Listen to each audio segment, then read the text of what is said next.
pojďte se se mnou vydat na krásnou cestu. Začala 13. září 1963, kdy paní Mary Kay Ash založila společnost pro ženy a ta společnost funguje do dneška. V té době vzniklo asi 100 společností založených na podobných principech, ale trochu jiných, než byla společnost, kterou založila paní Mary Kay Ash. Pojďme se spolu začíst do příběhu této obdivuhodné ženy, která změnila životy žen a neustále mění a její přípravky dělají nádherné tváře a příležitost. Mění životy nejenom žen, které pro společnost, kterou tato dáma založila, pracují, ale mění životy i mnoha rodin. Je mi velikou ctí, že mohu s vámi sdílet její příběh a budu vám číst jednotlivé kapitoly, jejich 21.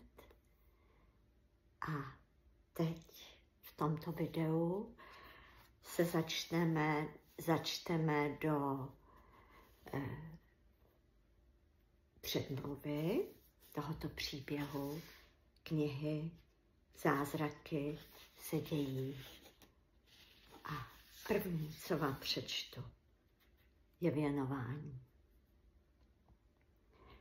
Věnováno tisícům žen, které se odvážily vystoupit ze zóny pohodlí a využít dar talentu a schopnosti od Boha. Těm, kteří si uvědomili, že Bůh neměl čas na stvoření nikoho, ale někoho.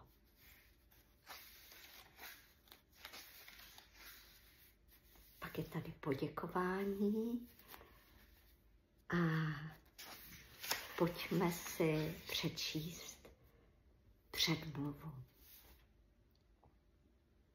Už jednou jsem začínala psát knihu. Bylo to krátce poté, co jsem odešla do důchodu po 25leté kariéře v přímém prodeji.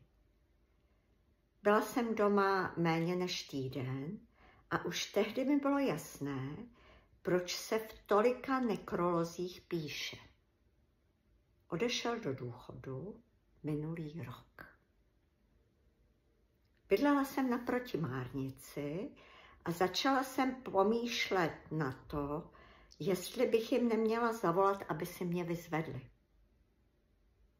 Budování kariéry a péče o rodinu pro mě bylo vším. Nikdy mě nebavily věci, které dělali ostatní lidé pro relaxaci. Například jsem nikdy neměla čas naučit se hrát tenis.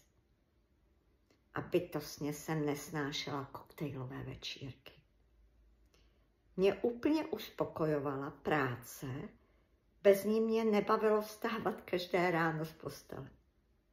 Jediné, co mi zbývalo po odchodu do důchodu, bylo zrekapitulovat tyto aktivní roky. Během své kariéry jsem musela čelit specifickým problémům, které se týkaly žen ve světě obchodu a řešit je. Většinu času jsem vlastně byla brzděna staromódními předsudky o tom, co by ženy měly nebo neměly dělat, když pracují s muži. Možná, pomyslela jsem si, možná bych se mohla o svoji zkušenost podělit s jinými ženami a pomoci jim překonat stejné překážky. Právě tehdy jsem se rozhodla, že si budu sepisovat seznam svých zkušeností. které jsem v této době získala. Když jsem začala, na mysl mi přicházely různé možnosti a šance, které mi byly odepřeny jenom kvůli tomu, že jsem byla ženou. Doufala jsem, že když si napíšu seznam, zbavím se hořkosti v srdci. Doufala jsem a pomohlo to. Stejně tak důležité bylo, že jsem si uvědomila, že tento seznam pomůže definovat společnost snů. V této abstraktní společnosti by byly vztahy založeny na zlatém pravidle a ženy by zde měly neomezené možnosti. Žádné by nebylo bráněno v postupu, pokud by měla schopnosti a odhodlání uspět. Tyto poznámky jsem později použila jako příručku pro školení managementu. Začala jsem se sama sebe ptát. Proč stále jenom teoretizuješ o společnosti snů? Proč ji prostě nezaložíš? Společnost Kosmetika Mary Kay vznikla v pátek 13. září 1963. S boží pomocí a s pomocí mojí skvělé rodiny, přátel a společníků jsme se vyvinuli z malé společnosti o 9 poradkyních v mezinárodní společnost se 100 000 kosmetických poradkyní, kde je každá z nich nezávislou podnikatelkou. Tato společnost poskytla tisícům žen možnost dělat to, o čem se jim nikdy ani nesnilo. To ale nebylo vše. Nemohli jsme usnout na vavřínech. A proto jsme se tvrdě snažili udržet si ty nejlepší výrobky a praktikovat ty nejlepší metody řízení, které byly dostupné. O to jsme se snažili, když jsme v roce 1968 vstoupili s akciemi Mary Kay na burzu. Byl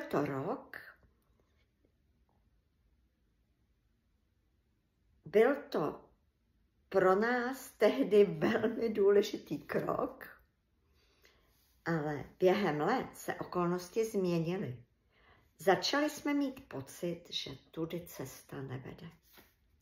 Na jaře roku 1985 jsme se rozhodli, že bude nejlepší v zájmu našich lidí i zákazníků z burzy vystoupit.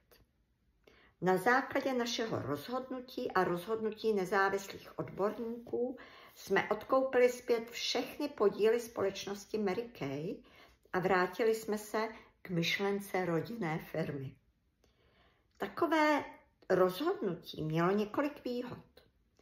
Tou nejdůležitější je fakt, že jsme nebyli ovlivněni tím, jak investoři nakupují nebo prodávají akcie ve stále kolísajícím prostředí burzy. Od té doby, co neobchodujeme na burze, se nikdy nezměnil ani jediný důležitý fakt. Každá poradkyně nezávisle podniká. Ústředí společnosti může lépe sledovat a zajišťovat tyto základní principy, na kterých byla naše společnost založena. Jako zakladatelce a čestné předsedkyně společnosti Mary Kay se mi dostalo dost publicity. Nyní se mi zdá, že když chci lidem něco sdělit, naslouchají mi. Není to tím, že bych říkala něco jiného, než co jsem dělala celý život. Je však zřejmé, že slova někoho, kdo dosáhne úspěchu, se stanou důležitými. A proto píši tuto knihu. Nikdy jsem nepropásla příležitost. Kdykoliv mohu, snažím se hovořit o skvělých příležitostech pro ženy na tomto světě. Některé moje myšlenky mohou být staromódní, ale životní styl v duchu Go Give a filozofie ano, ty to dokážeš, je heslem dnešních žen.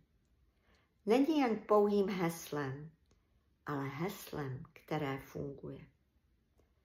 Chtěla bych se s vámi podělit o svou filozofii.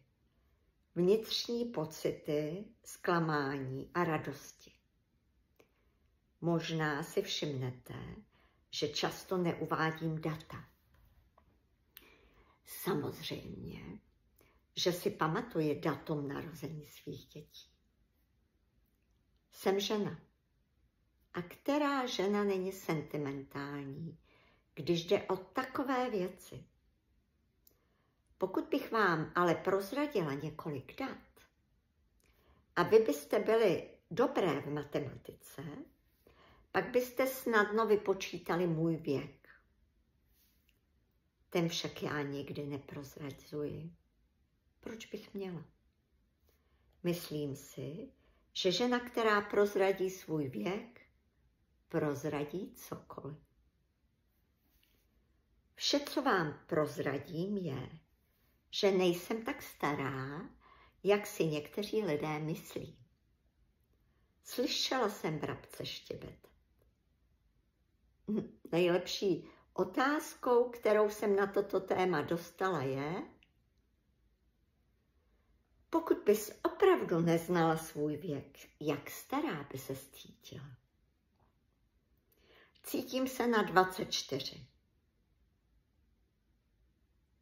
Tato kniha je pro každého, kdo se cítí mladý a kdo chce uspět.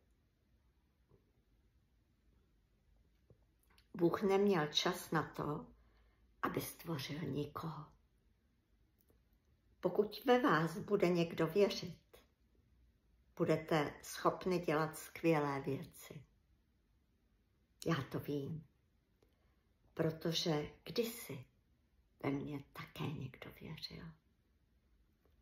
V době, kdy jsem neměla moc zkušeností a ani jsem toho moc neuměla, mi někdo věřil.